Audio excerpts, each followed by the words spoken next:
বিরোধী দলের উপনেতা আনিসুল ইসলাম মাহমুদ। ধন্যবাদ মাননীয় স্পিকার।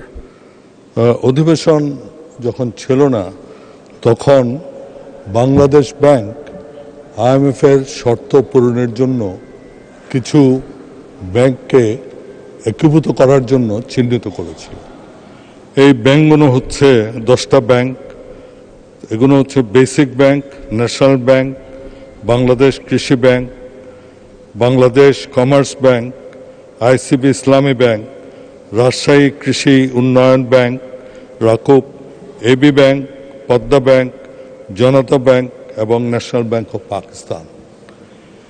এই ব্যাংকগুলোর লায়াবিলিটি হচ্ছে প্রায় 84,000 কোটি টাকা, যার মধ্যে 54,000 কোটি টাকা হচ্ছে ডিফল্ট লোন আর 30,000 কোটি টাকা হচ্ছে ক্যাপিটাল শর্টফল। তো এই ব্যাংকগুলোকে একীভূত করে ডিফল্ট লোনের যে পার্সেন্টেজ, বর্তমানে পার্সেন্টেজ আছে 9%। IMF চায় যে এই পার্সেন্টেজটা কমে 5%-এ আনার জন্য, অর্থাৎ 4% কমাতে হবে। এবং বর্তমানে আমাদের যে ডিফল্ট লোন আছে সেইটা প্রায় 1,43,000 কোটি টাকা। এবং এই 10টা ব্যাংককে যদি আমরা একীভূত করে এর যে লায়াবিলিটি আছে এগুলো ট্রান্সফার করতে পারি, তাহলে এটা 1 লক্ষ কোটি টাকার নিচে আসবে, যেটা আপনার IMF এর শর্ত পূরণ করবে। আমার প্রশ্ন হচ্ছে যে এই যে 84,000 কোটি টাকা, এই টক্সিক যে অ্যাসেট আছে, এই অ্যাসেটটা কোথায় যাবে? আমরা যেটা শুনেছি সেটা হচ্ছে যে একটা অ্যাসেট ম্যানেজমেন্ট কোম্পানি করা হয়েছে, যেটা সরকারের ইয়েতে ওনারাই করবেন, এবং সেখানে এই টাকাটা আপনার এই অ্যাসেটগুলো সেখানে ট্রান্সফার করা হবে। এবং এইটা যদি করা হয় তাহলে এই 84,000 কোটি টাকার দায় দায়িত্ব শেষ পর্যন্ত এসে দাঁড়ায় ট্যাক্স পেয়ারদের উপর। তো আমার কথা হচ্ছে যে হয়তো এটা আমাদের করতে হবে, কিন্তু আমার প্রশ্ন অন্য একটা, সেটা হচ্ছে যে এই ব্যাংকগুলোর সম্পর্কে কিন্তু আজ প্রায় 10 বছর ধরে বিভিন্ন ব্যাংকের নাম এসছে যে এই ব্যাংকগুলো ঠিকভাবে কাজ করছে না, এখানে ডিফল্ট লোন হচ্ছে, যেমন বেসিক ব্যাংক।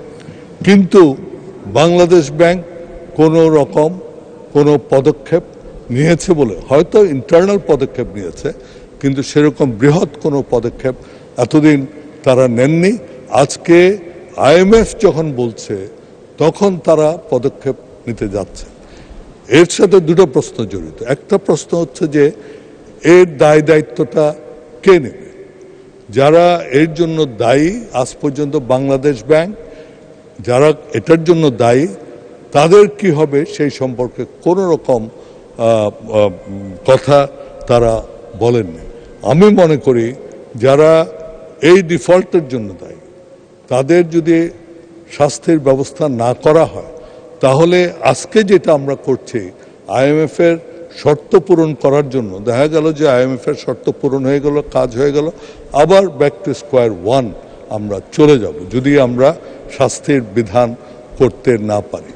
আমার কথা হচ্ছে যে আমরা একীভূত এইভাবেও করা যায়।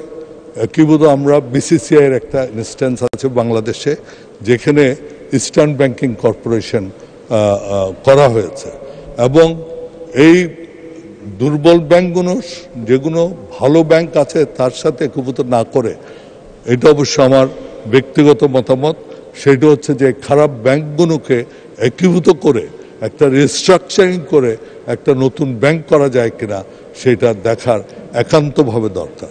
আমি এই কথাগুলো বলছি কারণ আমাদের বর্তমান যে ফাইন্যান্সিয়াল সেক্টরে যে ক্রাইসিস আছে, এই ক্রাইসিস থেকে আমাদের উত্তরণ করতে হবে। আমরা যদি আমাদের এই অর্থনীতিকে সচল করতে চাই এবং এগিয়ে নিতে চাই। ধন্যবাদ মাননীয় স্পিকার।